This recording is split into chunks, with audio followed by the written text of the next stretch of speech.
Hello and welcome to the Resilient Christian Podcast. I'm Andrew, and with me always is my wife, Lara, my cohort, my companion, and traveler through the adventure of life. What's going on this Saturday morning?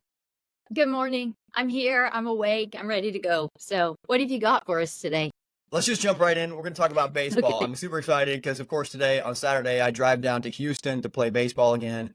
It is an amateur rec league, but the Lord is moving and things are being accomplished. See, it's crazy. You had a great week last week. It was awesome. Yes, I heard about it. Thank you for being there, I guess. Okay, but for the record, I said, "Do you want me to come?" And you said, "No, I want to win."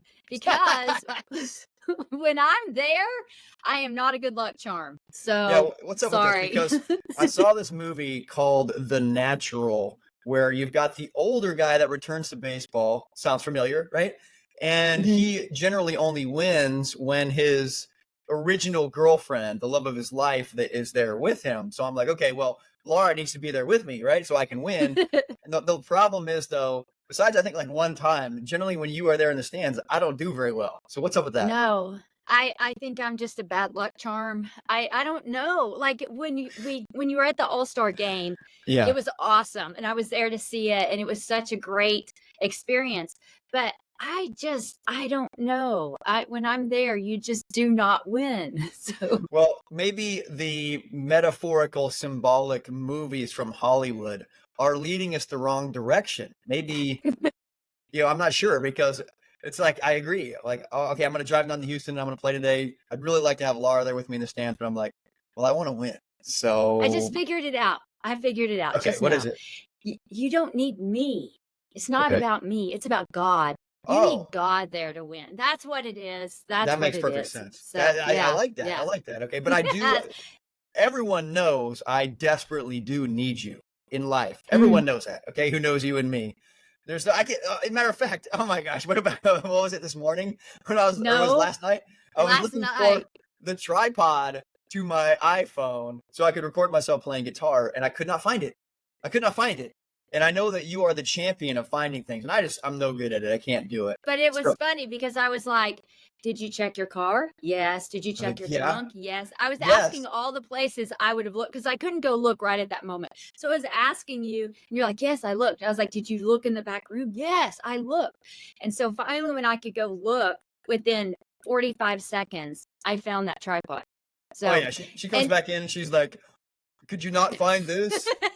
And I was like, "No." So I was laughing because I'm like, "You're such a man," because you watch all the like TikToks or whatever, the guys who they're looking for What stuff do you and they mean I'm can't such find a it. man? I take You that as a are like, compliment. I'm a man. Thank you. But what do you mean I'm such a man? because you Such. couldn't find anything. You I should know. watch the videos of guys that are like looking right at something and they can't find it, and the wife's always like, "Here it is." It was that moment, 100%. It was. I looked everywhere. Specifically, I looked on the table where I keep all of my electronic or filmmaking Mm-hmm. video stuff right there. I looked right there several Uh-huh. times, did not see it. And I walked out of there. And I know you're the one who finds everything. I'm terrible at it. I don't know what the deal is. Well, usually it's because I try to think, okay, when's the last time Andy used it? Where would he not have looked that is a potential place to look? And that's usually why I'm pretty good at finding it. But in this particular case, I walked into that room, I looked on that table, and you had set a bag on top of your tripod so that always that was sticking out was like the top and the very end. I mean, you could still see the tripod, but it had a bag sitting over it, and it was literally right there in plain sight. And Yeah, yeah, it so was let's bring this funny. It back was around full funny. circle is that, yeah, obviously I need you. And God continues Yeah. to show me it's very obvious and clear that I can't really survive without you Yeah. at this juncture, So it's like, got it, Lord. I can't even find a tripod. So understand, appreciate that Laura's with me. So I've circled it back around to baseball. But it is kind of funny. It's like when you're not there, I don't know, I feel like I have a little more freedom to just go and win or something. I don't know what that storyline is all about. But last week, it was great. So on this baseball journey, It's been long, hard, arduous. It's been terrible and wonderful because I felt like God a few years ago told me to get back to the game of baseball. I'm like, Lord, I'm 45 at the time. What are you going to do with a 45-year-old? Well, I lost a lot of the times. I got back into the game and people would believe in me and I didn't do that great and it was very difficult. But then there was last week, which was the opening game of the fall season down in Houston in the Houston Baseball Association. I was the starting pitcher. I'm like, okay, let's just have fun. Let's let the Lord work through me and we can glorify the Lord through whatever associated things like my attitude and uplifting people in the dugout and all that. But as far as winning, if that happens, cool. If not, whatever. So I found myself the starting pitcher and I threw well the first inning, second inning, third inning, fourth inning, fifth inning, found myself in the sixth inning, and we ended up winning that game. Now, I didn't get the W. I did not get the win because we were down by 1. So I withheld the championship team from the previous season with mostly the same guys. I held them to 1 single run for 6 innings. And then a new pitcher came in because I was exhausted. He did great. Yuli, he's fantastic. And our guys finally got some hits and runs, and we ended up winning 2-1. But it's like I'm walking away from that game at the end as we're all walking out and shaking hands. I'm like, wait a minute. Did we just win the first game of the season? Because that's just not been my normal baseball journey. What's going on here? Against, like you said, the team that won the championship last year. So it wasn't just a win. It was a big win. It was. And my arm felt really good. The interesting thing is when God, I felt like, called me back to play baseball in my spirit and understanding the first season I played in the Houston Baseball Association. It's very serious, a very serious organization. It is an amateur rec league, but they take everything so seriously. I had to try out and then I made a team. And let's see, as soon as I started pitching on that team, my UCL right here, where it's like the danger zone for pitchers, it started to hurt. It started to hurt really bad. And so I went to a couple of specialists and both of them did x-rays and we're looking at it and things like that. And both of the specialists, these doctors, looked at me and very slowly they're like, well, we're not going to tell you not to throw, but... And I was like, man, Lord, I don't know what you want me to do. I'm stepping out on faith. I believe this is what you want me to do. But I have these 2 specialists that are like, man, you really shouldn't throw. But I was like, no, I feel like the Lord has called me to this. I don't feel like I'm pushing way out of balance. I think I'm doing this out of faith. And so one of the specialists, I straight up looked at him and I was like, okay, so what happens when my UCL tears and I injure it? And he's like, well, just come back in and we'll sew it up and then we'll go from there. And I was like, okay, that's what I'm doing then, Lord. I'm going by faith. That's all I've got. So I threw with a sprained UCL in my elbow the entire first season. And we didn't win a single game. Now, that wasn't entirely my fault. I wasn't great as a pitcher, but I did a solid job. I worked from like the relief guy into the starting pitcher. And I went from throwing 1 inning and thanking God for just that opportunity to moving into the starting pitcher role and throwing 7 innings that first year. But we didn't win a single game. And then you remember how exhausted you were that first inning? Oh, yeah. That first game, you pitched 1 inning and you came out and you were so, I think the emotional part of it and the physical part of it, like you were exhausted, you were beat down. Yeah. So, and then now I was going to say you pitched 6 innings now. It was pretty awesome. Yeah. So you don't understand how hard it is to be down there under the pressure of this very serious game with real umpires and some people in the stands. Like sometimes we have like 30 people in the stands and it's smaller venues. So when you have 30 people, it feels pretty exciting. And the pressure of you're the only one standing on the mound and you've got both teams staring at you and everybody's staring at you. It's all up to you. You got to look into the strike zone and throw a strike. It's really fun. And yet super challenging because it'll be typically 100-something degrees in Houston where it's very, very humid. And it's like, actually, I feel like it's kind of a miracle. How am I now at 48, almost 49 years old, throwing a little white ball from 60 feet, 6 inches away into this little strike zone without hitting the batter and actually doing a good job against the championship team from last season. And we're moving forward and I do it for 6 innings. It's exhausting. As we started watching more baseball and as I was watching you play, I had never really realized how important the pitcher was. Like, I just thought, 11-man team, you all have equal importance. But, especially with watching baseball too, you get a pitcher up there who's off and the whole game is impacted in a major, major way. And I just never realized before what an important role that was.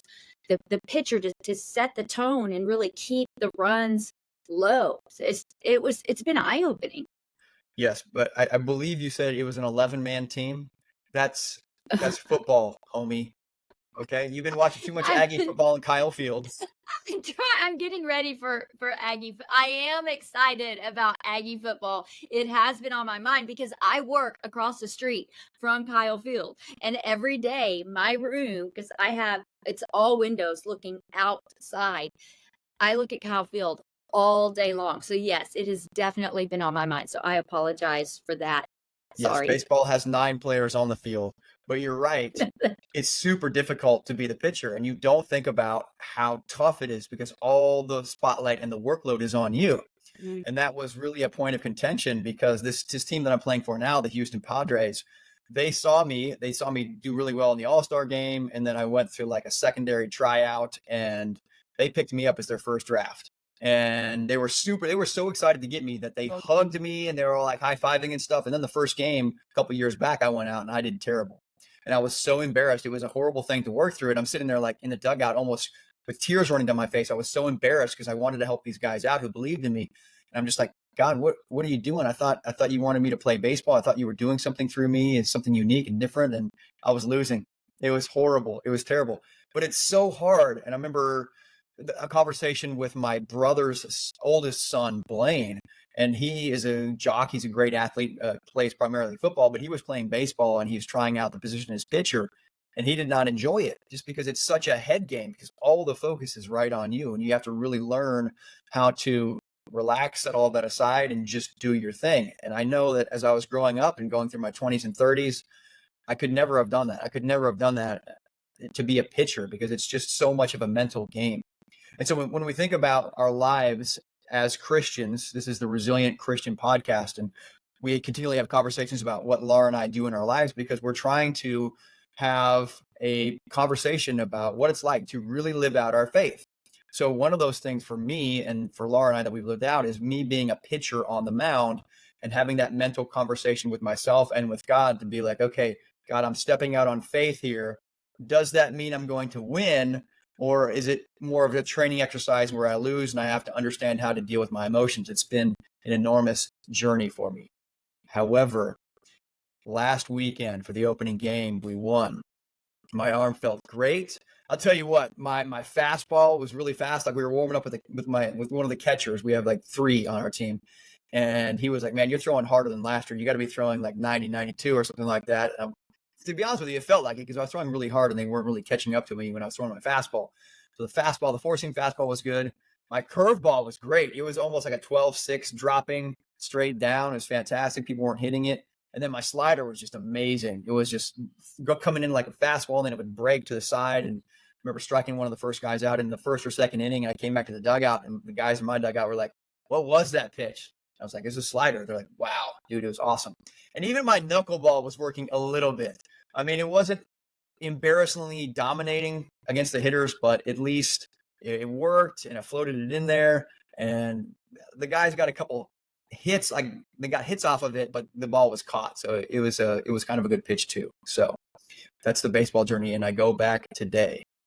Yeah, it's so cool that you had so many of your pitches that were working because sometimes you go to a game and you'll have certain pitches that work, but maybe something you want to throw like the slider, it's not working that day. So it's cool that you had 4 different pitches that were working and you're able to hold off the top team. I mean, that's so exciting. That's such a great way to start the season because every time, and it'll happen again when you leave today, I'll be like, please God, please let it be a good day, and it was fantastic. You couldn't have asked for a better start than what you had last week. So that definitely makes it exciting and energetic and looking forward to today. That's right. So I'm going back today, as soon as we finish this podcast down there to take on one of the other top teams, the Cuban Kings, who are very, very good hitters. Like you see them on Instagram, social media all the time, practicing in the batting cages, like just dropping bombs, and they do really well. So we'll see how it goes versus them today. I'm excited for that. So that's kind of the baseball journey. Starting off the season with a win. It's kind of something new and different. So I'm just like, oh wow, Yes. this feels good. I like winning better than not playing It's well or like losing. it's like Happy Gilmore when he hits the hole in one, and he's like, Oh yeah. "Oh, I should do that more often." You're like, oh, you should just hit a hole in one. You're like, oh yeah, that's the Yes. easiest way. I should do that from now on. I should just That's win more games. I'll just win. Okay, I'll just win from now on. Yeah. So that's the baseball front on our resilient Christian journey to follow the Lord in these different adventures that He's called us to. But now I want to move into more of like the church dissertation front and things like that. And the first thing I want to bring to mind is we're wearing these colors here. We both chose these colors very purposefully. So, what would you say is the reason for that? Well, because I we feel like blue and green are so related to colors of the church, and Mm. blue being the color of water, the color of baptism. They have meaning for us, and so if we thought it'd be cool to really wear those colors today as we talk about resilient Christians, because we feel like these are, I don't know, God's colors. So, God put it on our hearts. Okay. So here's the deal. yeah, yeah, yeah. So we are members at the Presbyterian church in town, which we love. We got a small family. Let's say usually about 10 people. And I grew up in the Presbyterian faith, where my father was a Presbyterian minister for 38 years. Just call it 40, call it even, okay? And that's my background. When I met Lara, it was when we were in college, and your background is Baptist, and your Hmm. family was all around us where we lived. And so we ended up joining the Baptist church right there to be with you and your family. And so that's your background. So when we moved here, we went to the Presbyterian church because it was right there by our house, and it seemed obvious we were supposed to go there. But when we Right. started, It's one of the reasons we bought the house is because of the Presbyterian church being right there. And at the time we were going, right before we moved, we were back at the Presbyterian church at your dad's church. We were going there. And so we were strong Presbyterians at the time. And that church being right across the street was one of the things that drew us to this house. yeah, it was kind of obvious because like here's our yard. We got like over half an acre. It's beautiful. We're out there with the dogs. And back in the day, I was playing golf in the yard, just chipping and things like that. And you look right across the street, and there's this beautiful, pristine, white, old traditional building where they meet on Sundays. And it's like, well, we kind of got to go there because it's Presbyterian. It's right there. Obviously, God wants us to do that. But then for my dissertation, we stumbled onto the Baptist church, which is also very close to us. It's kind of a block behind us. And we found out that they were a really unique, very special place because even though we're in a small town and our town only has about 900 people, that church is pretty full every single Sunday. And they have, I think, 200 members. And on Sundays, you'll get between 100, 150 members that show up every single time. And they're super welcoming and loving. And you can just feel the presence of the Holy Spirit there because it's very positive, supportive, and uplifting. And so I felt like, man, there's something really unique and different here at this church. So I want to use this as a site of study for my dissertation. Well, and that's one of the reasons why we chose the green and the blue, because those are very dominant colors in the church. It's got the green carpet, and then the walls are kind of more of a bluish kind of green color. But it's definitely, when you walk in, you feel surrounded by those colors. And a lot of times they have the screen up at the front of the church too. A lot of times it's got blue or green on it as well. And they're just very dominant colors. So we wore these in honor of the Baptist church today. Yes. And so over the last few months, I've been starting to understand that God is doing something with these colors. And I know that can be like, what's God doing with colors? That's weird and all that. God uses the Bible, God speaks through his pastors in church. But I've found that I think the Lord also likes to symbolize and represent things for fun or for a little direction with colors. And you think about literature or movies where that same thing happens. Commonly in movies, you're like, what does the bad guy wear? Well, he wears black. What does the good Yes. guy wear? He wears white. It doesn't really happen like that these days all the time. But, you can think about, well, in movies, when you see the color blue, what does that mean? I just love to think about those things. Right, color So, theory is so important in movies. Like that, it's something that producers and directors, they think about the colors that they put on people. And what's cool about the Baptist church is when you walk in, the colors are blue and green.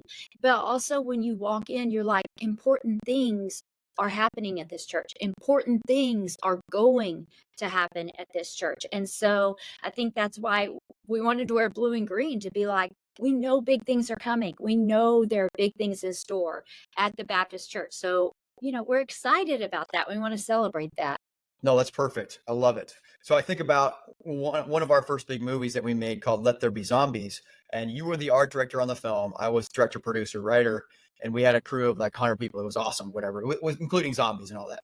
But it was very fun to pick out the colors that the characters wore. For example, we wanted Drew, the main character, who was a female, to be that very traditional, what we think of as a traditional female. And so she wore pink to start out. And then as the film goes along, that pink kind of gets ripped off of her because the zombies will be coming at her and she's working and all that. So it just reveals like a white underneath, and of course she's got like some blood splattered on her here and there. But we thought about those colors very symbolically. People think Right, about, because we wanted her to look very demure, very that's right. Feminine and not strong at all. And so she had sleeves and it was a button down. Like there was a lot of thought that went into that, specifically to, like Andy said, the color. We wanted pink because she was feminine and not strong, or she didn't know her own strength. She didn't know her own strength. That's right. Right. So she took the shirt off. She had a white undershirt and it was like a tank top, and she'd been working out. She had these guns. I mean, she looked amazing. Before the movie, I'm like, all right, Sydney, we're going to have this. You're the hero of this movie. Her name was Sydney Daly, the actress. And I was like, you got to get into that hero shape where you're cut and everything. And you feel really good about yourself, because in the end, when you shed that kind of frumpy traditional pink shirt, it's going to be down to like the white tank top. When you got to showcase that you are the hero, you're standing strong. It's all about, there's no other colors. It's just, kind of like black and white. You're wearing the white. That's it. You're in charge. And these colors, lack of or combination, they all mean something very specifically. And Lara and I, as people who enjoy literature and movies, enjoy complementing that with our own lives. And so that's one of the reasons why we decided to wear blue and green today, because we feel like there has been significant things happening at the Baptist church. And there's going to be significant things that happen at the Baptist church. Matter of fact, so in the months that we first started going there, they handed out this pamphlet. And I just knew, I was like, I feel like this has some meaning to it, because I just knew, like, I felt like discernment in my spirit, okay? So when you walk into the Baptist church, it's got green on the bottom. It's got green carpet. And then as you your eyes kind of go up toward the baptistry in the front, it's got kind of green but blue on the bottom, like water. So to me, it's always felt like green carpet, we're walking the earth, and then you get to the blue and it's got blue water. And then as you continue to look up into the sanctuary, the windows are also all blue. So you've got this green and blue contrast, complementing contrast. I don't know if those go together, but yeah. So they handed out this pamphlet. And I'm like, I knew this was going to be significant. And here it is. Okay. If you're not on video, if you're just on audio here, the pamphlet says 199 promises of God. And it's all in the colors that Lara and I are wearing. It is light blue and green. Okay, so here's one thing that I thought when I saw that, though. Why is it 199? Why is it not 200? Why is it not like a really well-rounded 200 number? So there's got to be significance to that, right? To the number as well? I was thinking that, yeah. What is it? Do you know?